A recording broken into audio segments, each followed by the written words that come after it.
Itsuki was halfway through his melon bread when a girl blocked his path. Page 47 is my favorite of you. The melon bread hit the floor. Page 47. What could that possibly mean? He had always seen her there, on the stairwell, eating alone. You were the first boy who didn't laugh at me. I don't even know her name. You used to walk past every lunch, and you never said a word. My name is Canon. You became my safe person, the one I could study to cope. Study?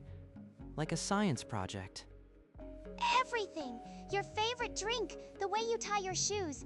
It's all here. His hands closed around the notebook before he could think. Please read it. Then you'll understand. Why me? I'm nobody. Because you're the only one who looked at me like a real person. Before he could ask more, she turned and ran. He called after her, but she was already gone. Page 47. Why that specific page? The melon bread lay forgotten on the floor beside him. He flipped to page 47, and the world around him tilted. She's been watching me for 2 whole years. That night, Itsuki sat on his bed, the notebook open in his lap. She even noted the brand of melon bread I buy. How could someone know my schedule this precisely? His fingers stopped on an entry dated 2 years ago. February 14th. Miyuki ni came home crying.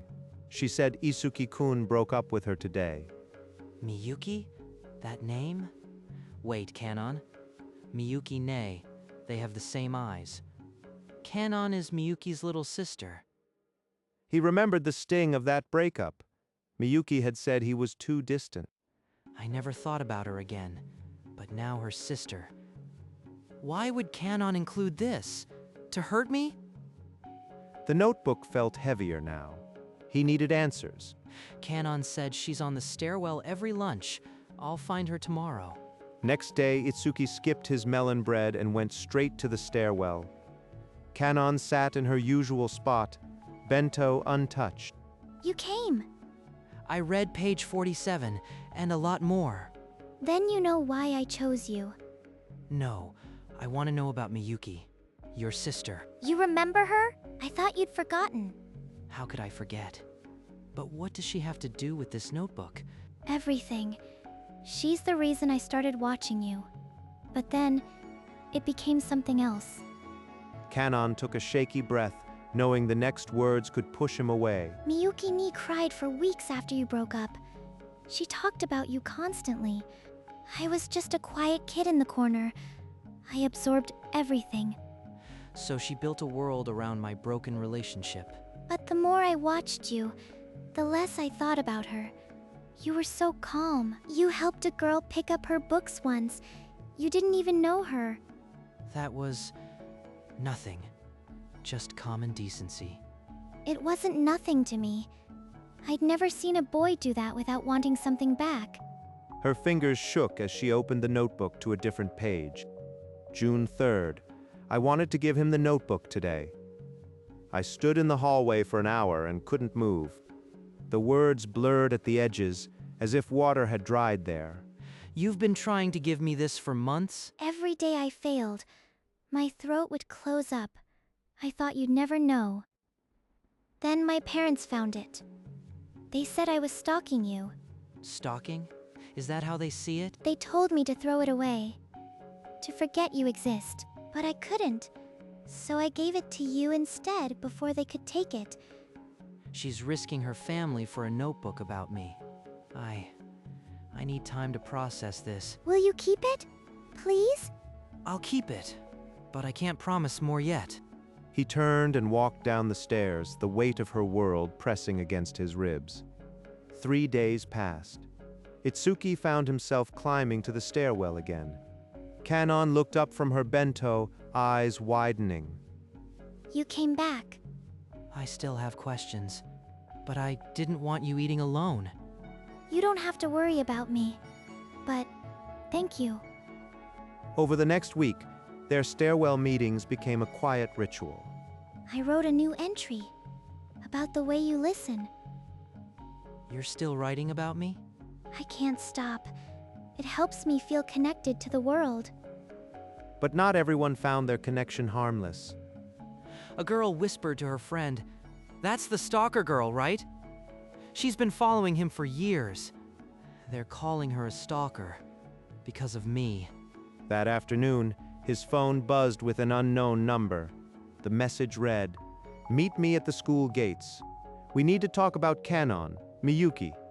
Itsuki's stomach dropped. He hadn't heard that voice in years. At the gates, Miyuki stood with arms crossed, eyes sharp as broken glass. So you're the one entertaining my sister's delusions. Delusions? She's just lonely, and I'm trying to understand. You don't get it.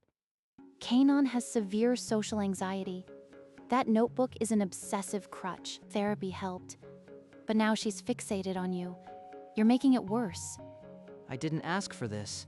She gave me the notebook. Then give it back. Tell her you won't be her safe person. Leave her alone. Itsuki's throat tightened.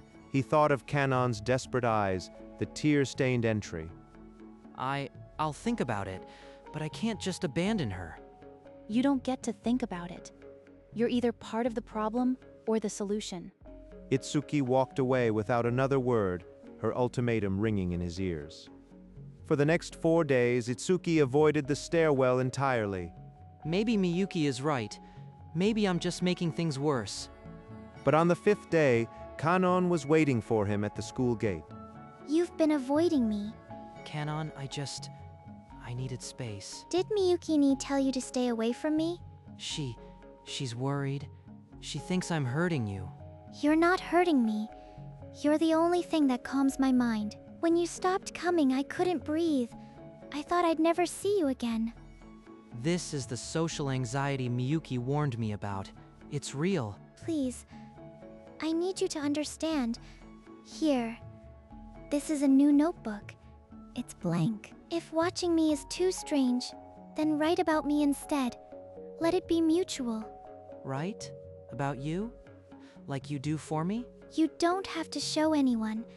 Just notice me, please. Itsuki stared at the blank cover.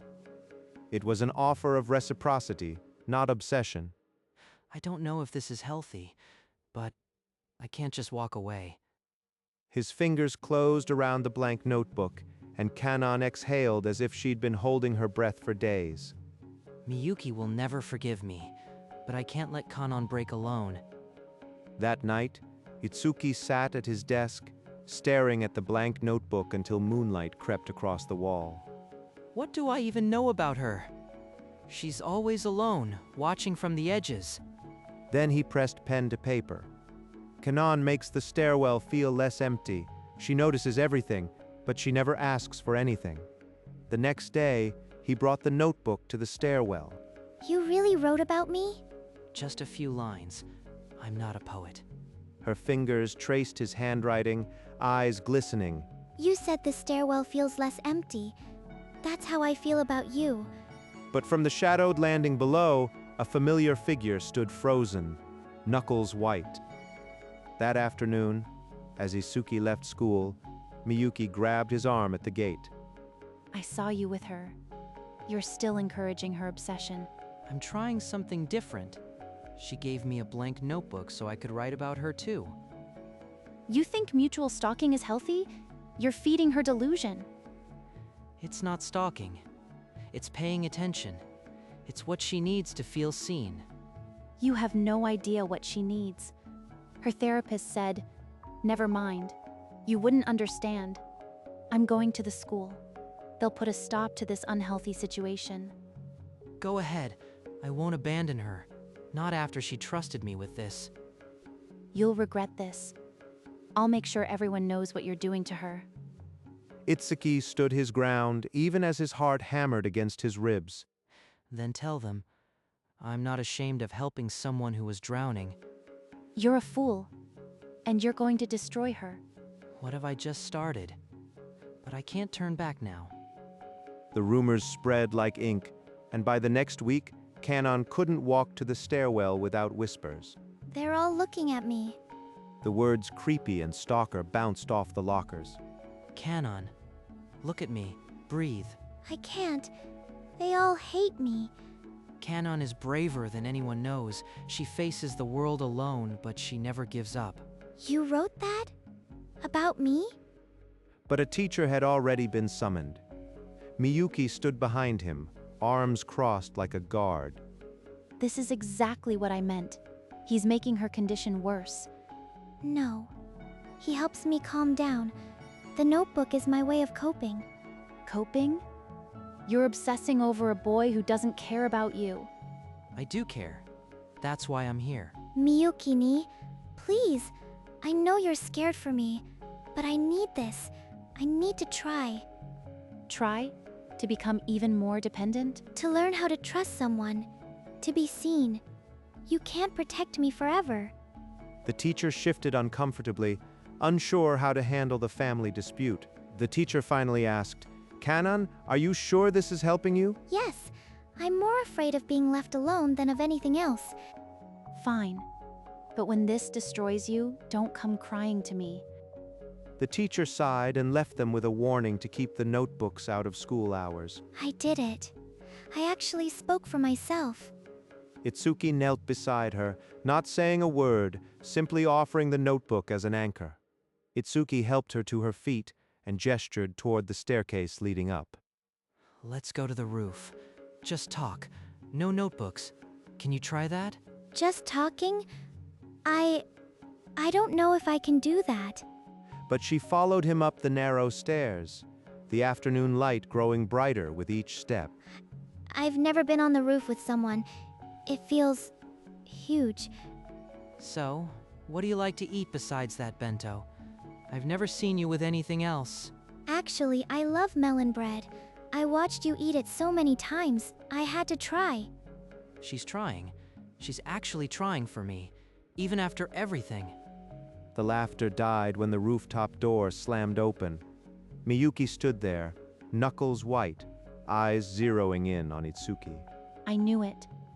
You've turned the school against me, and now you're isolating her up here? We're just talking. She needed a break from all the noise you started. You're taking advantage of her vulnerable state. Kanon, he's manipulating you. No, Miyuki-ni. You're the one who won't leave me alone. What? You're suffocating me. I'm not a child you can keep in a box. I'm getting better because I chose to, and I chose him to help me see that. The wind on the roof was the only sound for a long moment. You've never yelled at me before. Because I was too scared. But I'm not scared anymore. So please, trust me. Miyuki's hands dropped. She looked at Itsuki, then at Kanon, and something in her eyes broke. Fine. I'll step back for now. She walked away, and the rooftop felt suddenly vast and quiet, as if the world had exhaled. A week after the rooftop confrontation, a letter slipped through Itsuki's locker vent. "I'm sorry, I was scared not just for her but for myself too. When you broke up with me, I thought I was unlovable. Watching Kanon love you from afar, it hurt in ways I couldn't face." She's carried that pain all this time? He showed the letter to Kanon on the stairwell after school. Miyuki-ni, she never told me she felt that way. We're meeting her on Saturday. She wants to talk properly, all three of us. I think I can do that for her. That night, Itsuki sat at his desk, the blank notebook open to a fresh page. I want to write it all down. Not just observations, what I feel. For nights after, the notebook slowly filled with his thoughts. Today, Kanon laughed at my terrible joke. Her lips move like a whisper before she smiles. She still checks the stairwell for me every lunch. I don't ever want to make her wait again.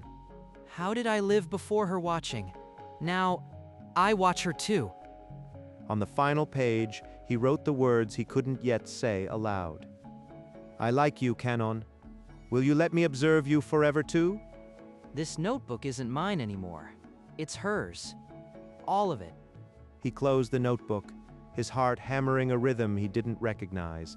He texted her, "Meet me at the stairwell tomorrow. I have something to return." Her reply came quickly, "I'll be there. The stairwell, where she had waited for 2 years, would finally become the place where he waited for her. Tomorrow, I'll give her my heart in paper form, and this time, I won't run. The next morning, Itsuki reached the stairwell before the first bell, notebook pressed to his chest. You're early. I've never seen you here first. I didn't want you to wait anymore, here.